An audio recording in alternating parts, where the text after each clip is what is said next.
श्याम बाबा के इस उपाय ने उतारा 57 लाख का कर्ज सिर्फ 3 दिनों में। कर्ज में डूब चुके हैं तो ये उपाय जरूर करें।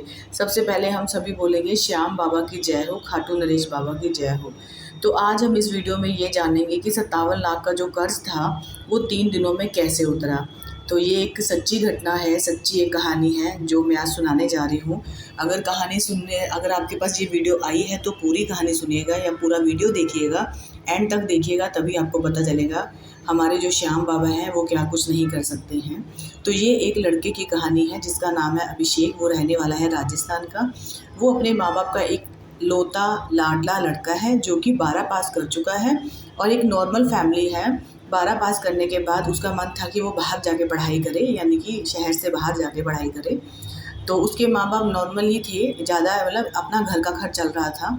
तो उन दोनों ने सोचा, माँ बाप ने, चलो ठीक है, अगर इसका मन है तो हम इसको शहर में भेजेंगे और ये आगे की पढ़ाई करेगा।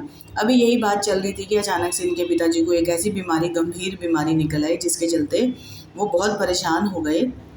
और जो कि बेटे ने बहुत बड़े बड़े सपने देखे थे वो बीच ही में रह गए। तो उन्होंने इलाज कराने के पैसे नहीं थे तो उन्होंने बैंक से 30 लाख का कर्ज लिया, बैंक से उधार लिया, लोन लिया। तो उस पर इलाज कराना शुरू किया अपने पिता का।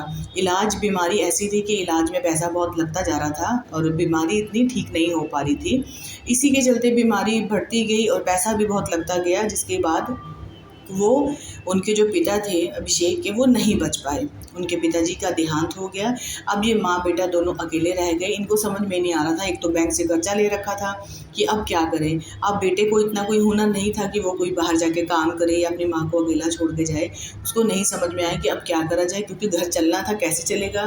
तो उसने अपना दिमाग लगाया। उसने सोचा कि मैं कोई ना कोई काम नहीं आता तो मैं कोई ना कोई शॉप खोल लूँगा छोटी सी, जिससे मेरा काम चलेगा। उसने एक कपड़े की दुकान खोली। उसने फिर बैंक से 20 लाख का लोन ले लिया। अब इनके ऊपर हो गया टोटल 50 लाख का लोन। तो अब इन्होंने एक दुकान खोले कपड़े की। वो धीरे धीरे चलनी शुरू हुई। फिर इन्होंने होलसेल वालों को बुलाना शुरू किया।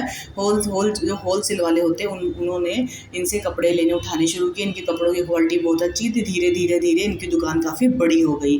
बढ़ती गई। अभी इनका काफ़ी पैसा आने लग गया। तो ये अपना बैंक से लोन जो लिया था, धीरे धीरे किस्तें भी इनकी जाने लगी और इनका घर भी अच्छा चलने लग गया। अब यही चल रहा था तो बगल में एक दुकान थी इसी की शॉप के साथ, वो इनके जानने वालों की दुकान थी। अब उन्हें प्रॉब्लम हो गई, दिक्कत हो गई कि इसकी दुकान तो बहुत चल रही है और मेरी दुकान पे कोई नहीं आ रहा। तो उसने क्या तिकड़म लगाया, उसने ये लगाया दिमाग कि उसने जो अपने कपड़े बेचता था दुकान पे, उसने सस्ते दामों में बेचने शुरू कर दिए। जब उसने सस्ते दामों में बेचने शुरू कर दिए, जो होलसेल वाले आदमी थे जो उसकी दुकान से कपड़ा उठाते थे, वो फिर वहाँ से उठाने लग गए कपड़े। तो अब ये धीरे धीरे इनकी दुकान पे लोग आने कम हो गए। धीरे बहुत कम हो गए। अब ये बहुत परेशान, बैंक वाले फ़ोन पे फ़ोन कर रहे हैं, इनको कर्जों की धमकी दे रहे हैं, अगर नहीं दिया तो हम ये कर देंगे, वो कर देंगे, दुकान बंद करा देंगे। अब ये बहुत बड़ा, जो अभिषेक था वो बहुत परेशान हो गया। अब मैं क्या करूँ, मुझे कुछ समझ में नहीं आ रहा कि मैं क्या करूँ। बहुत टूट चुका था। अब वो कि जो बगल वाले की दुकान थी वो बहुत चलने लगी, होलसेल वाले सारे वहीं चले गए, वहीं से लेने लग गए। तो ये धीरे धीरे टूटना शुरू हो गया। अब उसको नहीं समझ में आ रहा था। बैंक वाले फ़ोन कर दिए, डरने भी लग गया, कहीं को वो आ गए तो पता नहीं क्या होगा मेरा। तो ऐसी निराश हो गई, ये दुकान बंद करके अपने घर में ही रहने लग गया। घर का खर्च, बुरे हाल हो गए घर के, ना खाने को कुछ, गरीबी धीरे धीरे बढ़ती जा रही थी। तो ऐसे में ही इनका एक दोस्त जिसका नाम राजेश था, वो अचानक से इसके घर पे आया। उसने इसको देखा कि नहाया नहीं है, बाल नहीं धुले हैं, गंदा सा लग रहा है, ऐसा कैसे बना हुआ, ये क्या हुआ तुम्हें।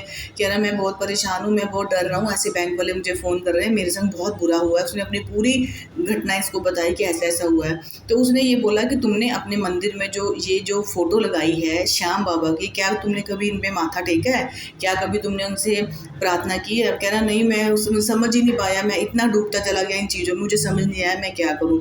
उसने बोला कि इस फोटो के आगे आप एक रुमाल लेके इसके अंदर 11 सिक्के बांध के खाटू श्याम बाबा के आगे रख दो और रखने के बाद देखो फिर क्या होता है चमत्कार। अब उसको भरोसा तो नहीं हो रहा था, पर इसने दोस्त के कहने पर ये चीज़ की और करने के बाद अगले ही दिन बाबा का ये चमत्कार हुआ कि इसने जब दुकान खोली तो होलसेल वाले इसके पास आए। बोले उनका जो कपड़ा था वो कपड़े की क्वालिटी बहुत ख़राब थी, तो हमने वहाँ से लेना बंद कर दिया, अब हम तुमसे ही लेंगे। ऐसे ही इसकी दुकान धीरे धीरे इतनी अच्छी चलने लग गई कि बैंक के कर्जे भी उतरने लग गए, इसकी दुकान बहुत बड़ी हो गई, दुकान से शोरूम हो गया। और यही बाबा का चमत्कार है। अगर आप मानते हो तो दिल से मानो बाबा को, तो बाबा आपके कर्जे, आपका दुख दर्द सब दूर करेंगे। और सभी एक बार बोलेंगे, मेरे कमेंट बॉक्स में भी बोलिएगा जय श्याम बाबा की जय हो। और कोशिश करिए वीडियो को पूरा देखिए, शेयर करिए, लाइक करिए, कमेंट करिए, अच्छे कमेंट करिएगा। और बाबा का श्याम पे भरोसा बनाए रखिए, क्योंकि बाबा पे जिसकी नज़र पड़ेगी सब कुछ अच्छा ही होगा। अगर आपके भगवान घर में हैं, आपके दिल में हैं, तो आपके साथ कभी भी कोई बुरा नहीं कर सकता। सभी बोलेंगे हारे के हारे श्याम हमारे, दुखों के सहारे श्याम हमारे। जो दुख होता है वो श्याम अपने ऊपर ले लेते हैं हमारे श्याम बाबा, खाटू नरेश बाबा। ये एक सच्ची कहानी थी जो किसी एक लड़के के साथ हुई थी। मैं चाहती हूँ किसी के साथ ऐसा हो। सभी बोले श्याम पे।